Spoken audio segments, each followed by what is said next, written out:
Good morning, नमस्कार, स्वागत है आपका हमारे चैनल जीएस स्टडी 94 में। और दोस्तों मैं यश। तो दोस्तों, जो सबसे बड़ी जो बहस चल रही थी आजकल हमारे देश में, जहाँ पर विरोध प्रदर्शन चल रहा था चाइनीज़ उत्पादों को लेकर और तमाम तरह की बातें हो रही थी, आज उन बातों पे भी विराम लगेगा। और उस जब कभी भी आपसे कोई डिबेट करे बहिष्कार के बारे में, तो उस पर भी आप अपनी राय दीजिएगा और राय दोनों पक्ष का होना चाहिए, ठीक है। तो इसे लिखा है कि दोस्तों, हरजिंदर जी ने, जो वरिष्ठ पत्रकार हैं, यहाँ पे लिखा बहिष्कार नहीं बड़ी लकीर खींचें। इनका कहने का जो उद्देश्य है कि बहिष्कार से बड़ा एक लकीर है और उसे आप खींचे। तो क्या है, देखते हैं। लिखा है यहाँ पे, कोविड-19 के इलाज में हाइड्रोक्सीक्लोरोक्वीन की भूमिका वाला अध्याय अब खत्म हो चुका है, लेकिन इस समय उसे याद करने की सबसे ज़्यादा ज़रूरत है। 2 महीने पहले जब अचानक इस दवा की मांग उठी तो पता चला कि पूरी दुनिया में इसका सबसे बड़ा उत्पादक भारत है।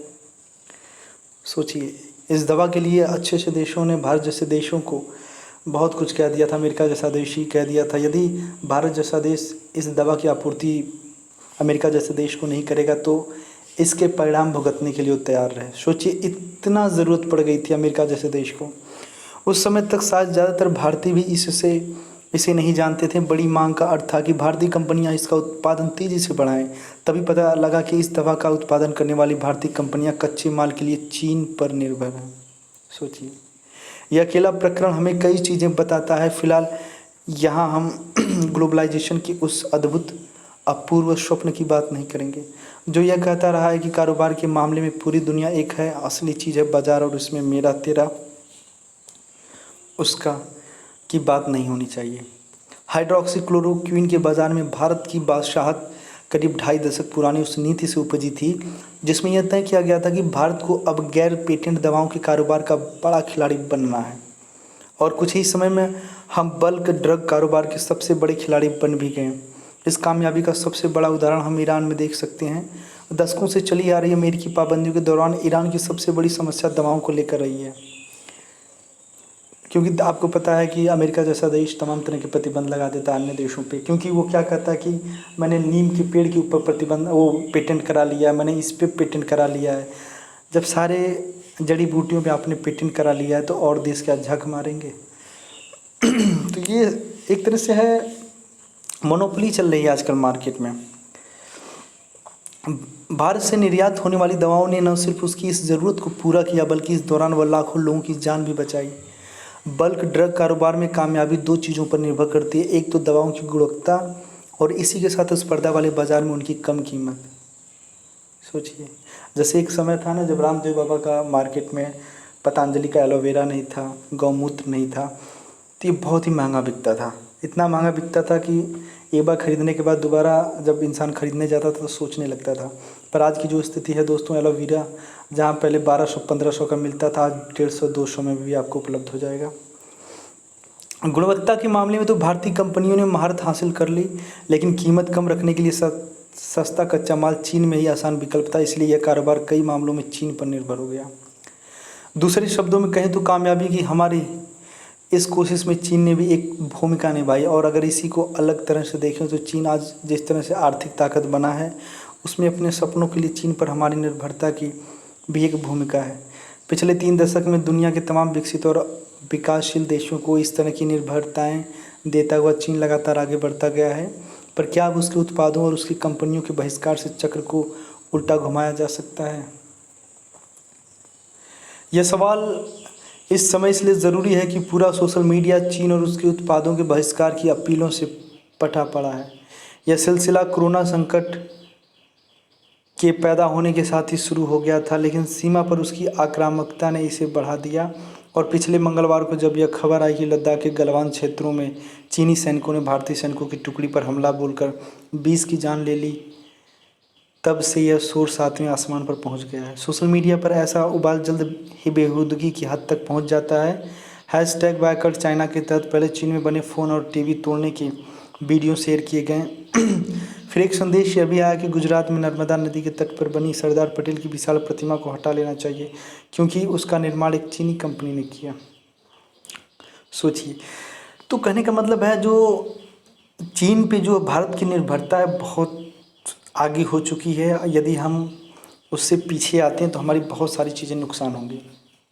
ठीक है, आप सुई से लेके, ठीक है मैं सही बता रहा हूँ, सुई से लेके जो आसमान में रॉकेट भेजा जाता है ना, वहाँ पे भी कहीं ना कहीं चाइना के कहीं ना कहीं उपकरण जरूर लगे होते हैं। तो ऐसे में यदि हम पूरी तरह से बहिष्कार करते हैं तो ये गलत है।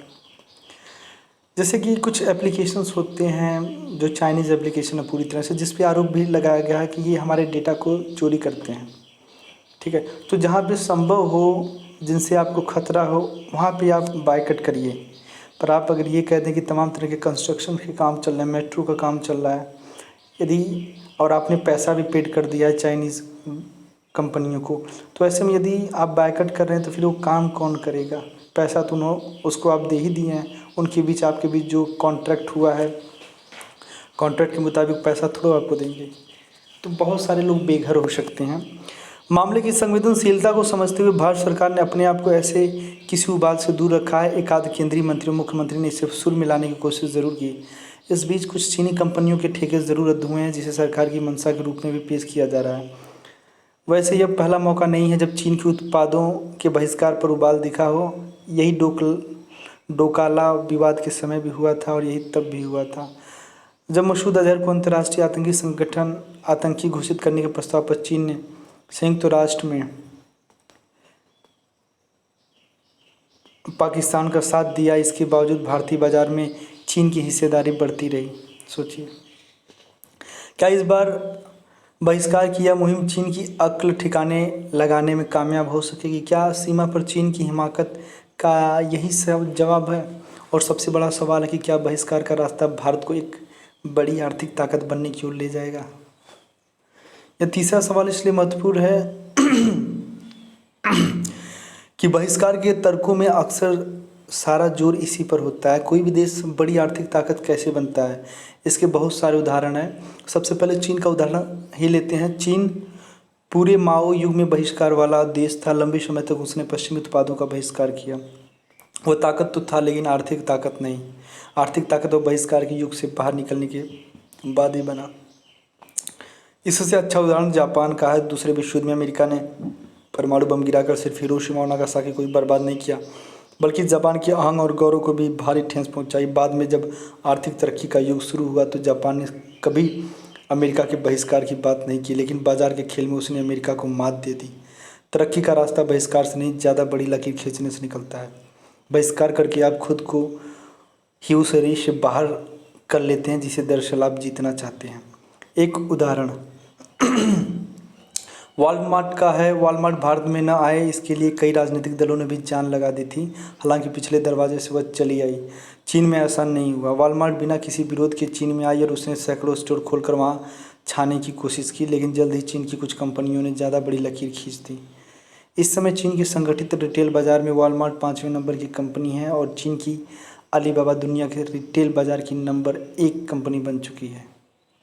फिलहाल हमारे सामने दोनों रास्ते खुले हैं, चीन के उत्पादों का बहिष्कार या सबसे बड़ी लकीर खींचना। तो बहुत बड़ी बात किया इस लेखक ने। Thank you so much. तो आज के लिए इतना ही। नमस्कार, धन्यवाद।